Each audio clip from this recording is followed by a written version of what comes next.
Welcome to Revelation BIB 406, Lecture 12. Today we are going to study Revelation chapter 14. And before we jump into the 14th chapter, we want to go back and do a recap on chapters 12 and 13 to bring us up to speed to where we want to start today.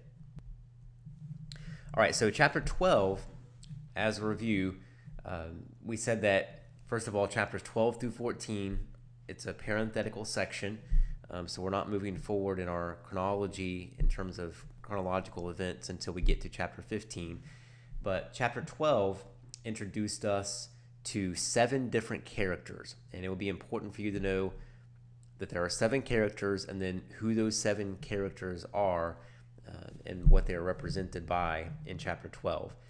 Chapter 13 introduced us to the 2 beasts.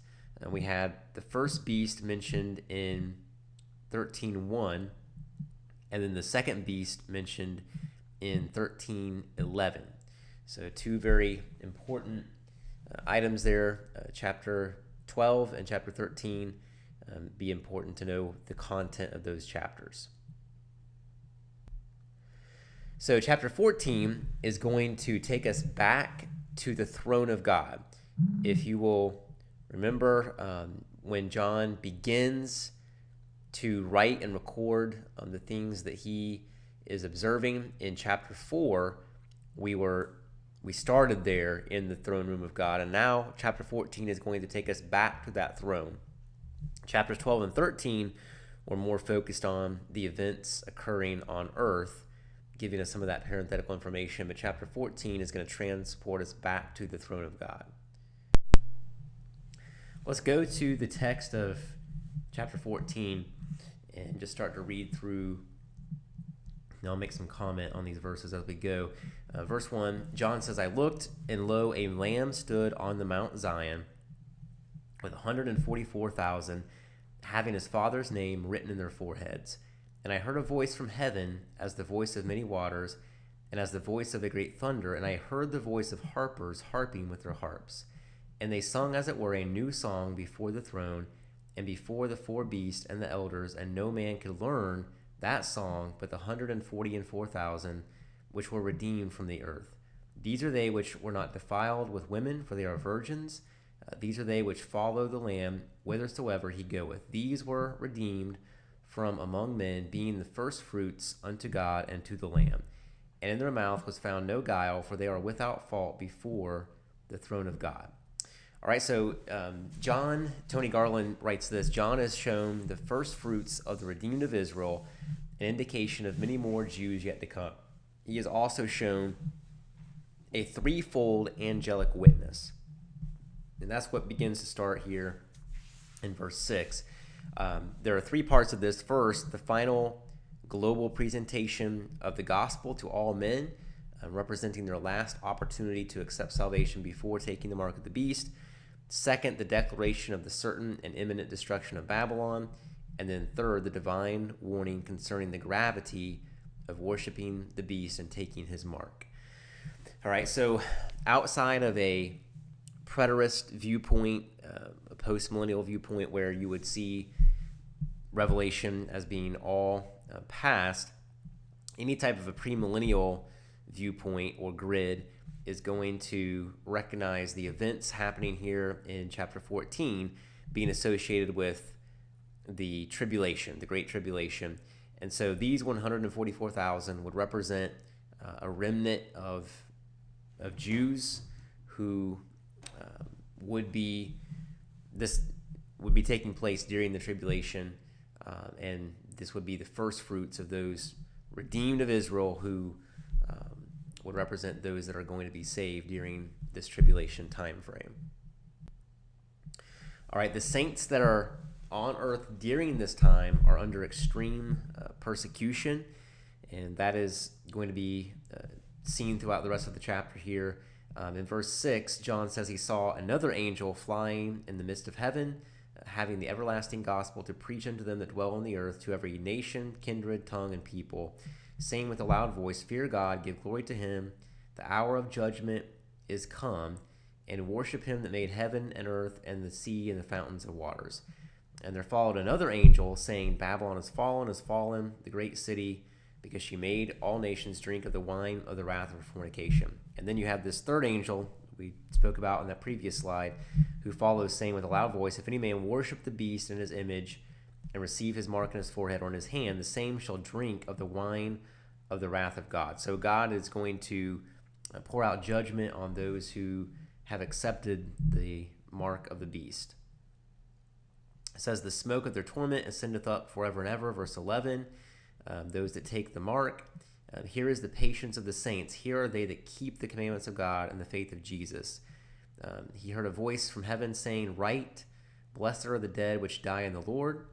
Yea, saith the Spirit, that they may rest from their labors, and their works do follow them. So this is the severe persecution being described for the saints who are still on earth. In verse 14, I looked, and behold, a white cloud, and upon the clouds one sat like unto the Son of Man, having on his head a golden crown, and in his hand a sharp sickle. And another angel came out of the temple, crying with a loud voice to him that sat on the cloud, Thrust in thy sickle, and reap, for the time is come for thee to reap, for the harvest of the earth is ripe. And he that sat on the cloud thrust in his sickle on the earth, and the earth was reaped. And another angel came out of the temple which is in heaven, he also having a sharp sickle. And another angel came out from the altar which had power over fire, and cried with a loud voice to him that had the sharp sickle, saying, Thrust in thy sharp sickle, gather the clusters of the vine of the earth, for her grapes are fully ripe. And so there's a reaping of this wine grape harvest as well, and turning the grapes into wine. All right, so you have a couple of things going on here. First of all, we want to look at some information on the city of David. The Old Testament refers to Zion as Jerusalem. And these are some remarks made by Merle Unger. He says that Mount Zion, or heaven, David's city. In the Old Testament, Zion refers to Jerusalem, the city that David conquered and made a capital of the United Kingdom of Israel, the millennial city. In a prophetic sense, Zion has reference to Jerusalem as the future capital city of the nation of Israel in the kingdom age. All millennial theologians spiritualize, mysticalize the term to mean the Christian church of this age, the heavenly city. The New Testament also refers to Zion as the New Jerusalem, the eternal city into which the church will be received. All right, so again, depending upon your grid, you're going to see this Jerusalem as either being in heaven or spiritualized, represented here by the church now in this age, or if you're seeing this as literal and future, as an actual city that will be remade. Okay, let's talk about the 144,000 that are sealed. You can read through this comment by Robert Thomas, and this would be going back in reference to the beginning of the chapter with the 144,000 who are sealed. And again, just saying that these would be a remnant of the Jewish people.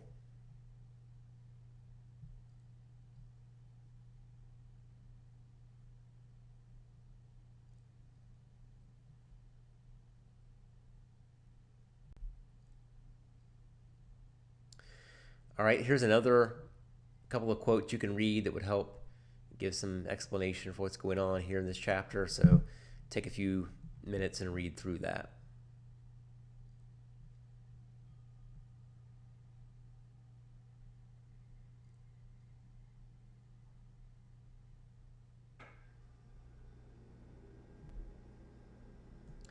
All right, then the chapter concludes with these two harvests. And John Walvoord, who wrote your textbook, he gives an explanation of this. What is the distinction between the two ingatherings, and why do we read the casting into the winepress of God's wrath in the second case and no corresponding feature in the other? Again, why is the agency so different? The Son of Man on the white cloud with a golden crown in the one case, the mere angel in the other. He says, besides, the two ingatherings seem quite distinct. The former is over before the other begins. On the whole, then, though I would not pronounce decidedly, I must incline to think that the harvest is the ingathering of the saints, God's harvest reaped from the earth, described here thus generally before the vintage of wrath which follows. So he sees this as two different events. You have the saints being gathered, and then those who would be unrighteous are judged. So that's why you would have the grapes being pressed in the wine press, speaking more to judgment, and the first harvest would not have that judgment component to it, because that would be the harvest of the righteous, and that would be the distinction he's trying to make there.